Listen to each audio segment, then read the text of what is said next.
I am going to be speaking about AI and interactivity through the medium of some rather silly but hopefully inspirational experiments.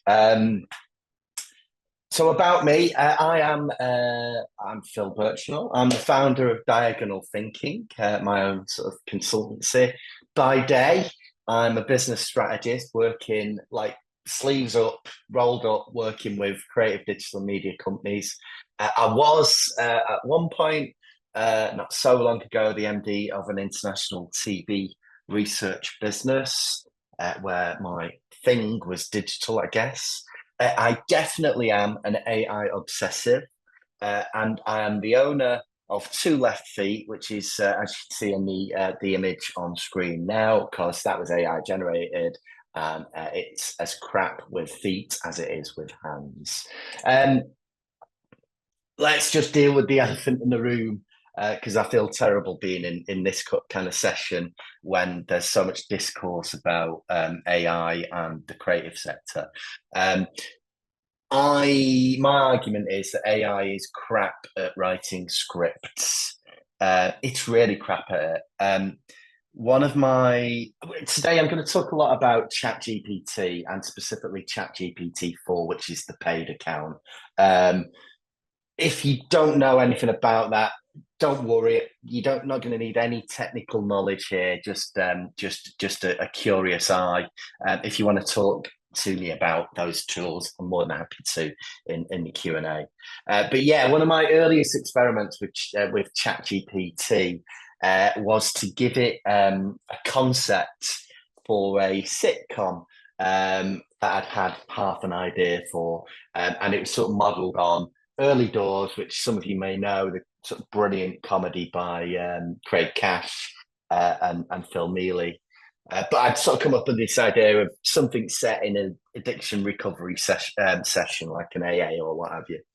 So I gave it this and sort of gave it some ideas and asked it to try out generating a script. And what came out was pretty crap, really, pretty rubbish. It's yeah, typically, I don't know if you guys have tried this, but you try and do that. Thankfully, stuff comes out wooden and forced, and it just doesn't sit right. And to me, that is hugely reassuring. And I extend this quite a lot. Like I kind of look at jokes and comedy because to me, um, a joke is like the ultimate sort of expression of a creative idea. It's one of the not simplest, but the one concept, here's another concept, bring them together, something funny happens. That's the essence of sort of a joke, and in some ways, it's the essence of creativity, different things coming together and generating something new. Um, until AI can do that kind of stuff on its own, I tell a great joke, I think we're all kind of safe. So yeah, AI I think is crap at script, thankfully, and writing, but it is really good at interactivity. And again, I talk about a lot of stuff that happened a year ago, but a year ago was when ChatGPT released its more up to date platform, which is GPT-4. Um, when that happened, I was trying to sort of give it lots of ideas, and without very much work at all, I created a choose your own adventure. If you remember those from the 80s, lots of 80s references in this prezzo. Choose your own adventure set in the world of Faulty Towers. Uh, I'll share this presentation through the team later, and I'm not going to read it. But basically, in this scenario, I was playing Basil Fawlty. It was generating, yeah, all of the kind of things that one might exist in the life of Basil Fawlty in a day of trying to run the Fawlty Towers, and I lost hours on this. But it was that sort of thing of going, well, it can't do these scripts very well, but if you give it this sort of context and give it a particular task, it can do some really cool stuff. So, again, a year ago, this is the sort of the serious experiment that kind of really opened my eyes to what this stuff can do. My daughter, you might be able to see on the picture there, it was 11 years old. She started studying for her SATs exams. and she was struggling. She was getting like 50% on certain certain elements of maths. So I did the dad thing, and I'm like, let's work out what the problems are. I'll sit down with you, we'll go for it, and we'll sort this all out. And all of a sudden, you're getting 100% rather than 50%. Oh my God, I was wrong. Because if you've seen The Incredibles 2, the scene where Mr. Incredible is trying to work with his son on his maths was exactly me. Why did they change math? I was making things significantly worse by trying to sort of explain how I used to do it, even though I'd got a revision book in front of me. So I was not fixing this problem. I'd read when ChatGPT 4 arrived that it was capable of taking on particular roles. You could ask it to act in a particular way and take on some very specific personas. So we sat down. I spent an evening, because I'm a bit sad, working out how to do that. Over the course of the evening, I kind of created a series of prompts that trained ChatGPT to act as a maths tutor. And it gave it all of the issues that Daisy was having. I told it that Daisy loves a laugh. I told it that Daisy loves dogs. And we ran it the next day when she came home from school. And good Lord, it really genuinely scared me how good it was. I did an updated version of this a couple of months ago using ChatGPT's voice conversation feature, which I'm going to run now, and I'm going to hope the audio works. I'm obviously pretending to be my daughter. Some more long division and multiplying fractions, Daisy? I am indeed. Awesome, Daisy. Let's dig right in. Last time we touched on long division and started diving into multiplying fractions. Today, let's really focus on those fractions, shall we? Multiplying fractions. Imagine you have 3/4 of a doggy treat and you want to give your furry friend half of what you have. To find out how much to give, you'd multiply the fractions frac 3, 4, and frac 1, 2. Here's how it works. Multiply the top numbers, the numerators, together, and then do the same for the bottom numbers, the denominators. So frac 3, 4, 1, 2 equals frac 3 times 1, 4 times 2, which gives us frac 3, 8 of the treat for your pup. How's that? Making sense so far? Yeah, but when you keep saying frac, it confuses me. My apologies for the confusion, Daisy. Let's keep it simple. To multiply fractions, just multiply the top numbers together and then do the same for the bottom numbers. So if you have 3/4 of a doggy treat and want to give half to your friend, you'd multiply the top numbers 3 and 1 to get 3. Then you'd multiply the bottom numbers 4 and 2 to get 8. So you'd end up with 3/8 of the treat for your furry friend. Is that clearer? Yeah, but I'm sure my dog would love 8/8 of the treat. Haha, I bet your dog would. Who wouldn't want a whole treat, right? But hey, in the world of fractions, sometimes we've got to share. Feeling more confident about multiplying fractions now? Ready to try a practice question? Yeah, go for it.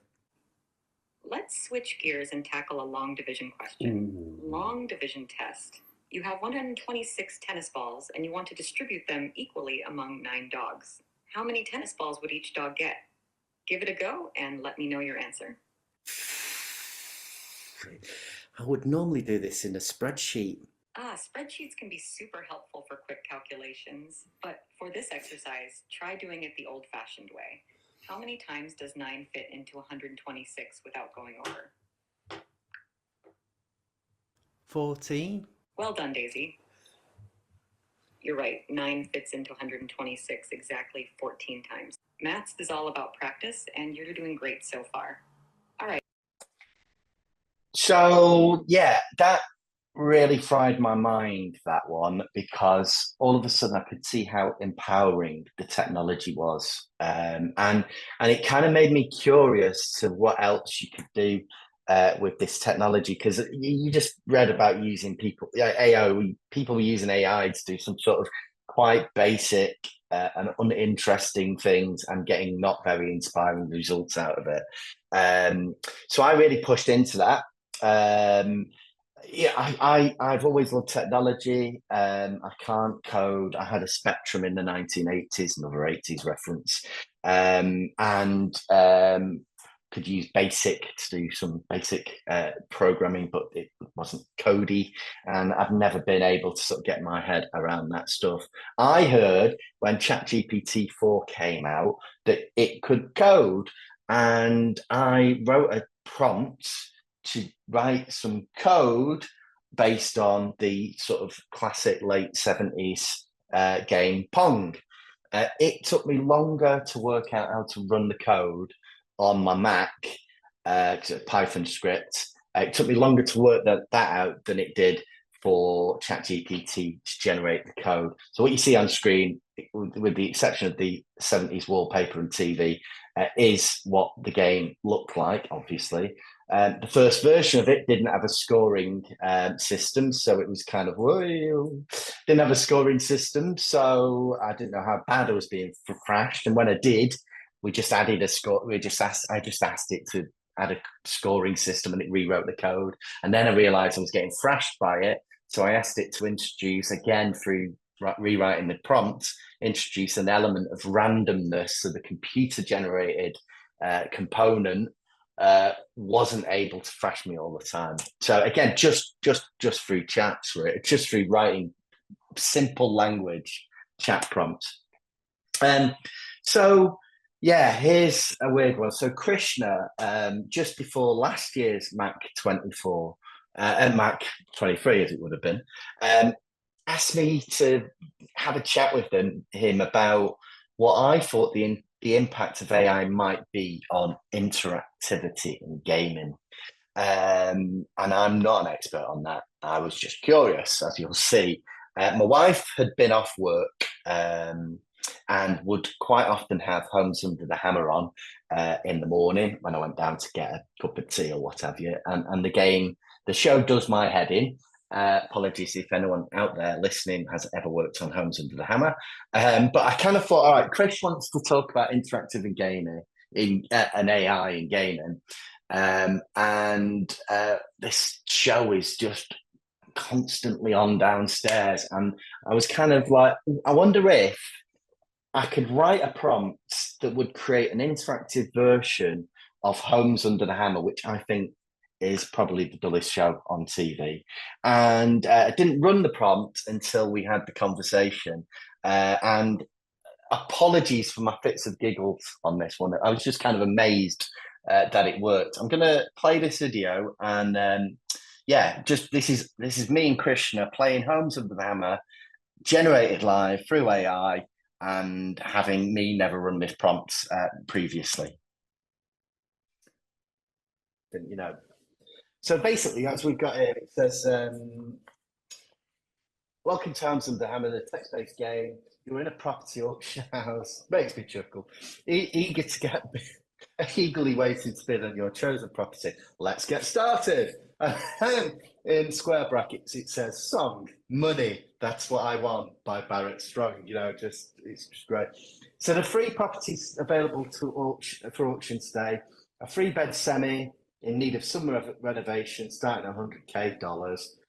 2-bed detached in decent condition with a starting bid of $150, and a 4-bed detached house requiring extensive refurbishment with a starting bid of $200,000.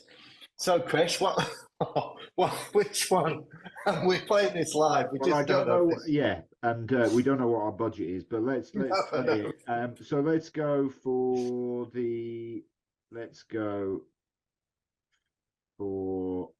one. Number one. Okay, so quite let's see, slightly risk averse, which we like. So we've select one. Great. You've chosen to bid on the 3-bed semi in need of some renovation. The starting bid of $100K. Nice choice of song. So the auction has started and the bidding is heating up. Current bid $100K. Place a bid, type the amount you'd like to bid. Remember, you want to get the most competitive price without being outbid or outpriced by other in the auction room or on the phone. What do you bid, Chris? 125. I can mean, feel the tension in the room.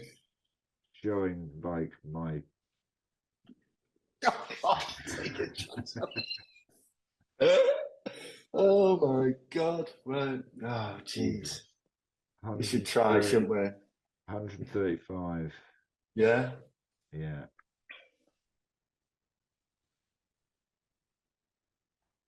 Nope. Oh God, there's even tension in the response, isn't there? There's a pause in the room. Brilliant. Okay, now the real works. I mean, can you imagine? This is just literally a prompt that I ran this morning, that I created this morning. I'm like, I wonder if. So we've got our valuation. So I'm just going to try and exit out of that video if it'll let me. Bear with me. Apologies, guys. I knew there might be a slight glitch with that video. But basically, the reason for the fits of laughter, I don't know if you saw on screen there, the sort of song suggestions that it sort of put forward. But in the real show, the music it plays in one scene will be a very corny explanation of what had been going on in the previous scene. So it was even its ability to suggest those songs, which just made me chuckle hugely. If you have the paid version for ChatGPT, GPT-4, and if you are very bored, and if you are as much of a nerd as me, because I've updated this using house data from the government website based on the end of 2023 and renovation costs based on data from the back end of 2023 from the Homeowners Alliance, you can play your own version of the game and feel reasonably secure that you're dealing with actual numbers rather than dollars and stuff, as we saw in the one there. So it's mad, really. This stuff is mad. I'm guessing some of us in this room might be old enough to remember Knight Rider. I'm not going to show you this one, but again, as a child of the 80s, it was my ambition in life to have a car that you could go on adventures with. And I created a custom GPT, a custom AI bot, to create an interactive text adventure which is based on live crime in your area, and where the AI will pretend to be the car butler stroke crime fighting sidekick Kit from the show Knight Rider. And this, I won't show it you because it's more of the same, but basically it will go, okay, Michael, where are we at the minute? I'm in trouble with my location sensors, so please tell me where we are at the minute. And then you say Manchester, and it'll go, okay, well, the crimes in Manchester are things like county lines, there's this, there's that. What should we go and tackle? So a kind of weird blurring of the lines between reality and interactivity. But seriously, I've gone on crazy text-based adventures where we go off to go and tackle county lines in Kit, which is pretty crazy and didn't take a lot of work to create. So, Krishna, I know well and has been working on a game that's in development for Indolent Games called Clive is a Good Guy. Now, Clive has 9 different characters in his head, all different, all kind of with different personalities, but they all comprise who Clive is.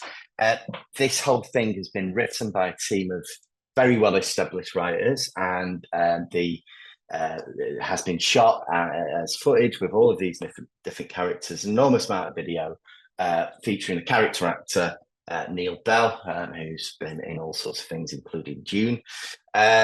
We were like, Chris and I were like, well, let's try and use AI to augment not replace what's already been done. And as an experiment, we got ChatGPT to learn the script and understand the bios, the background sort of stories of two characters.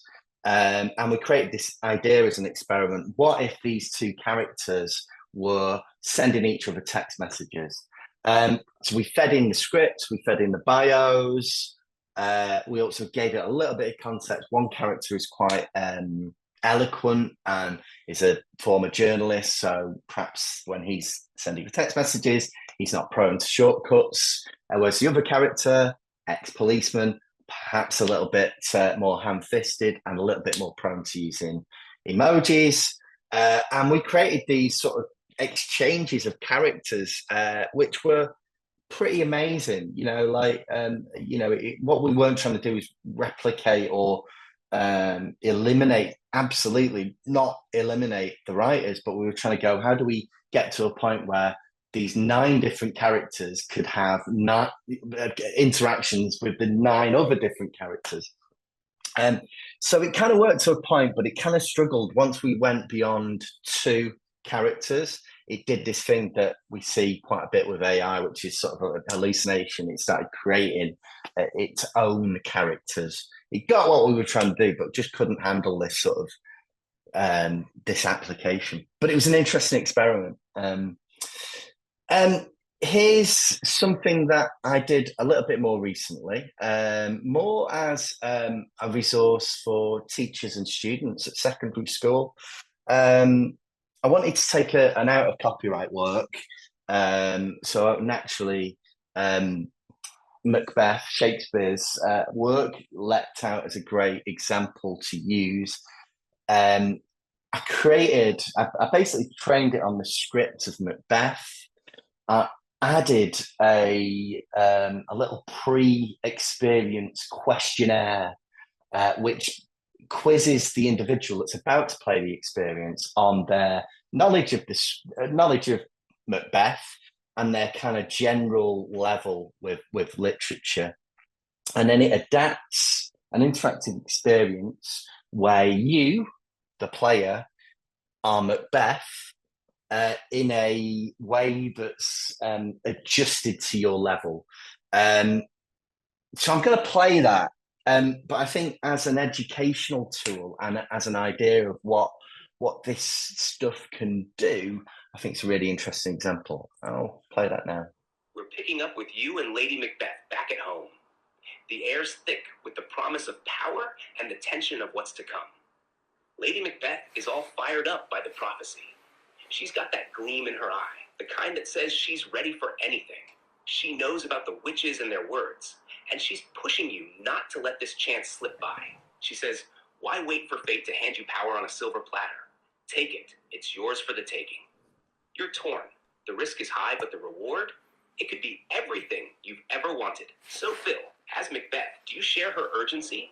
Or are you still playing it cool, thinking about the best way to play your hand? Well, I think Lady Macbeth is pushing me, and I think she's right. I think I should push myself and step up to the challenge ahead of me. However, I think we need to check our kitchen cabinets to see if we've got any vanish in, and if not, could Lady Macbeth nip to Tesco and get some, because it's very good for stain removal.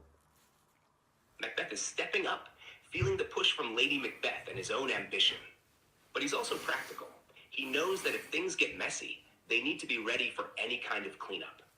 So Macbeth says, before we go any further, let's see if we're prepared for all eventualities. We might need to cover our tracks at a moment's notice. Lady Macbeth nods, understanding the hint.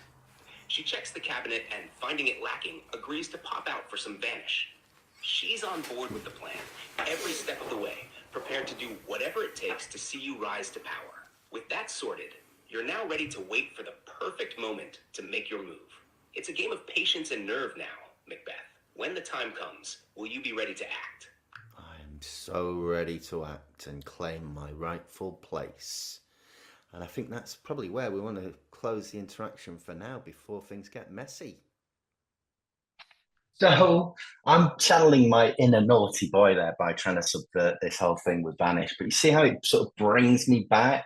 It accepts what I'm saying, it plays it, weaves it into the story, and it kind of goes with it, which I just think is fantastic. And I would love to expand on that and make it into some sort of fully enabled chat GPT app store version that people can download and buy and expand upon. Anyway, for the last bit of this, I was going to do a live experiment with ChatGPT, but I chickened out because you try and do anything live with technology and it's bound to bite your ass. So I decided to pre-record this, and I'm really glad now because I was doing some stuff with ChatGPT this morning, and it was playing up quite a bit, so it would have been prone to disaster.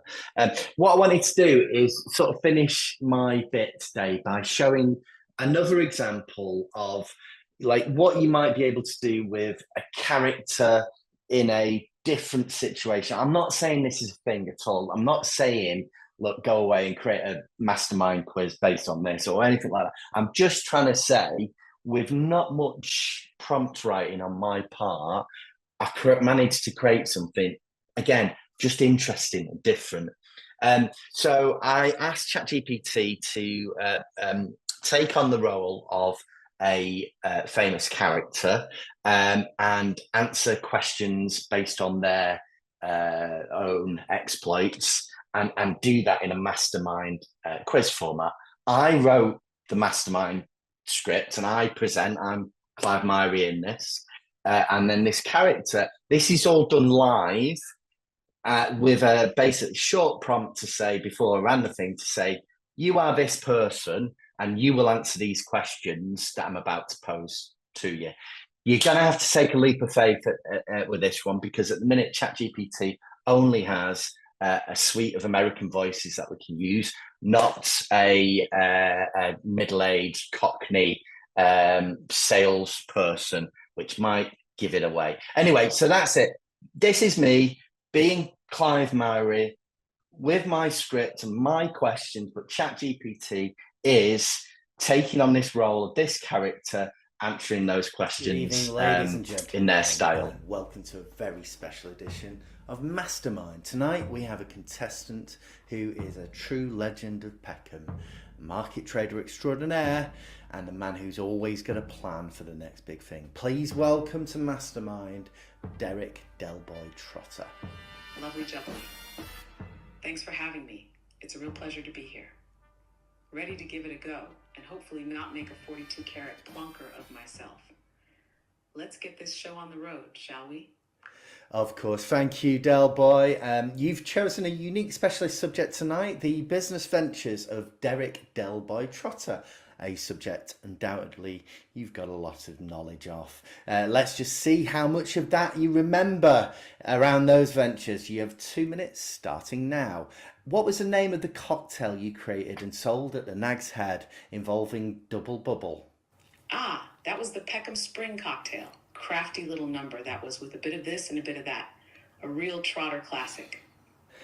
In your many attempts to strike it rich, you once found a watch that turned out to be extraordinarily valuable.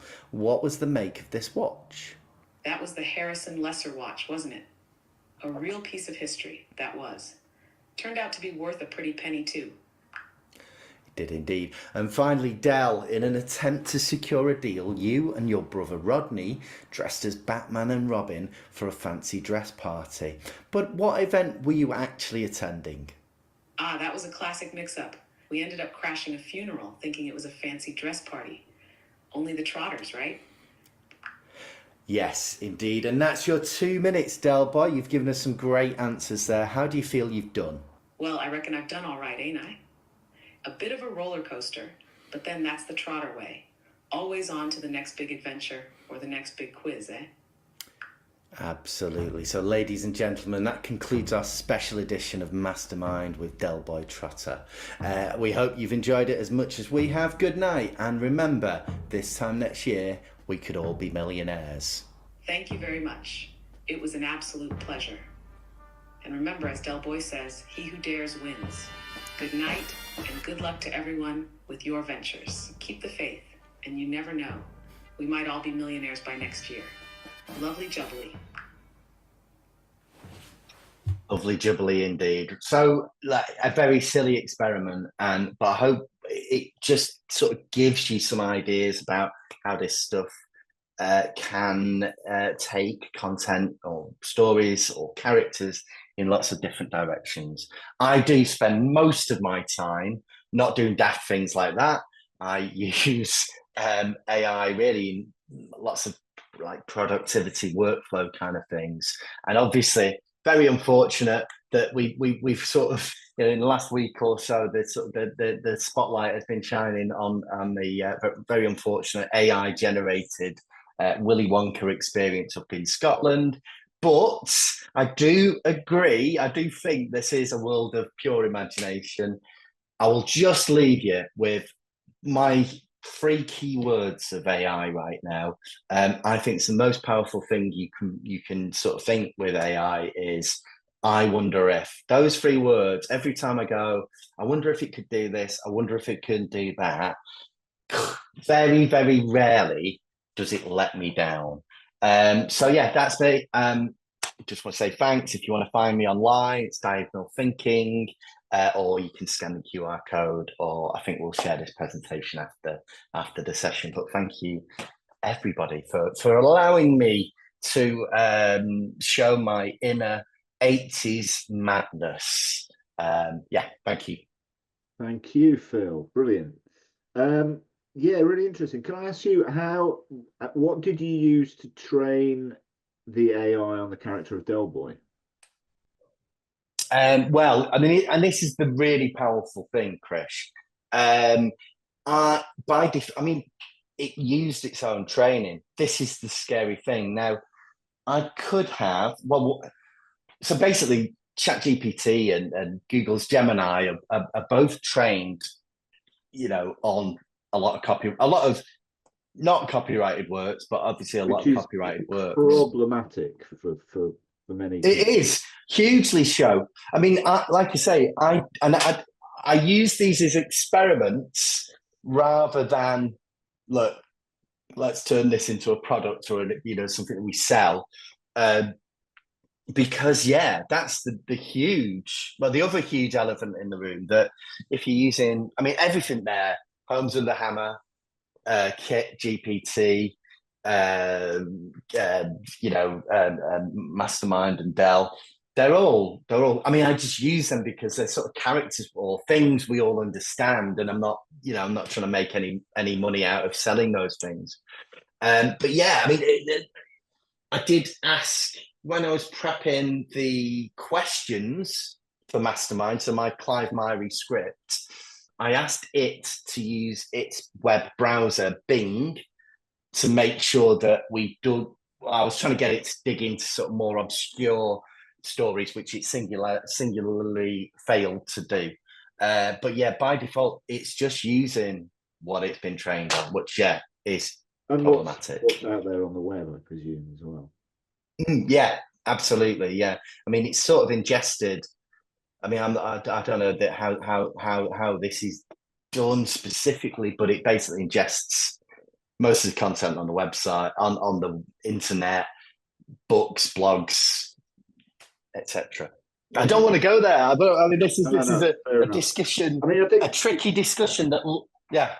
Yeah, I mean, it's really, really interesting, and I'm especially fascinated.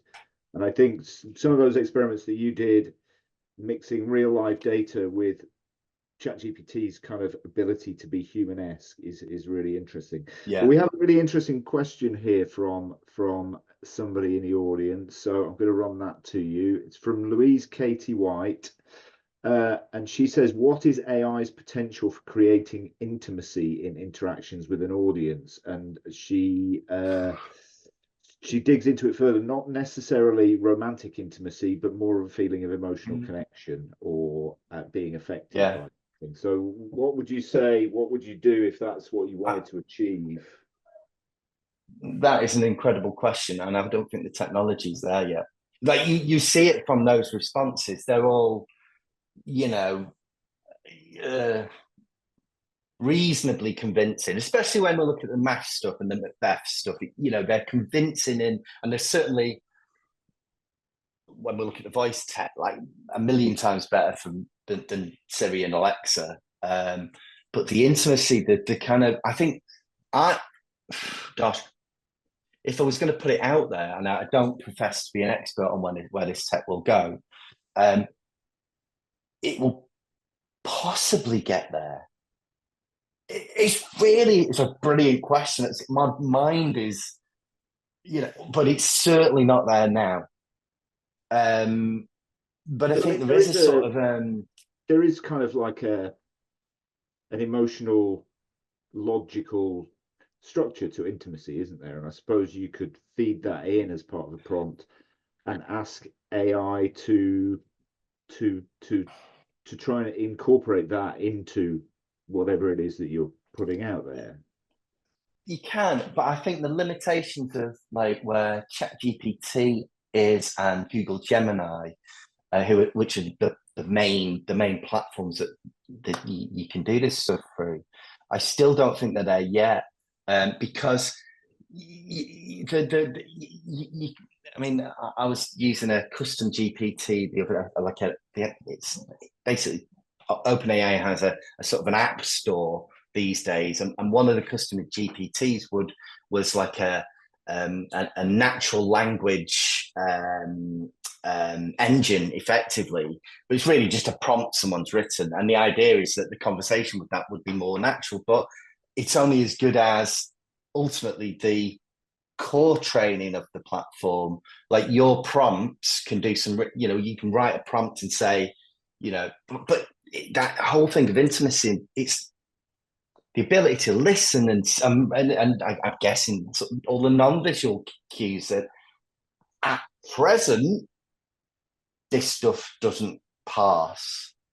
But I don't think, certainly, the ability to look at your face and see what your emotion is, and pick the fact that your face is showing these different bits of the story.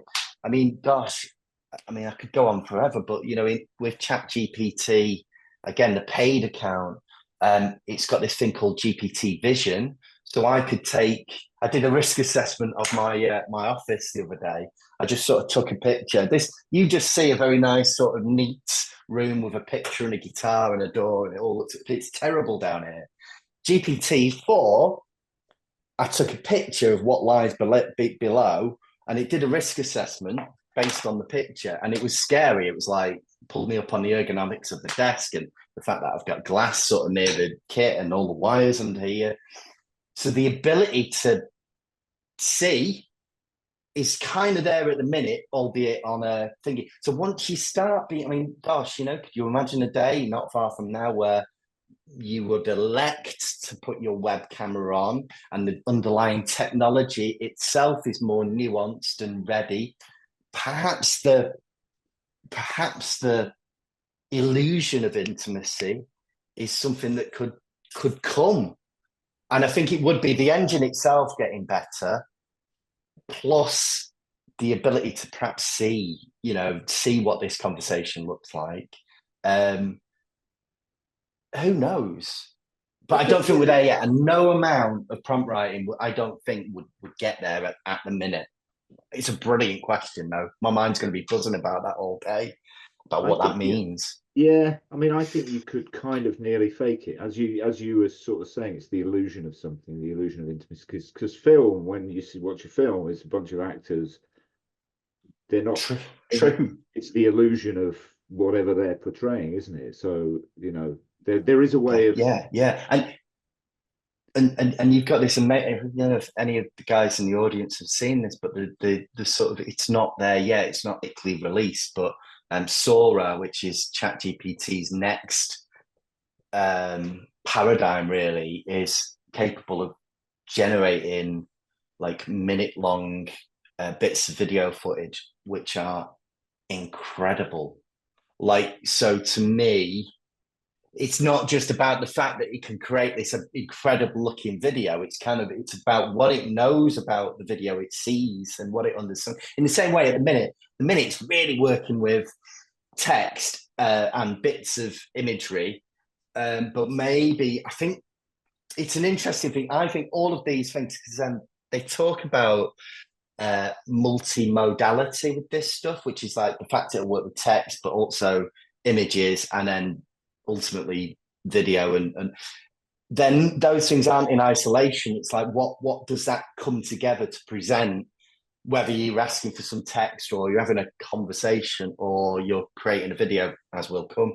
So it's all these things that are feeding, like exponentially feeding that model that will spit out, I assume, ever more increasingly convincing results. And that's fascinating and scary in equal doses to me.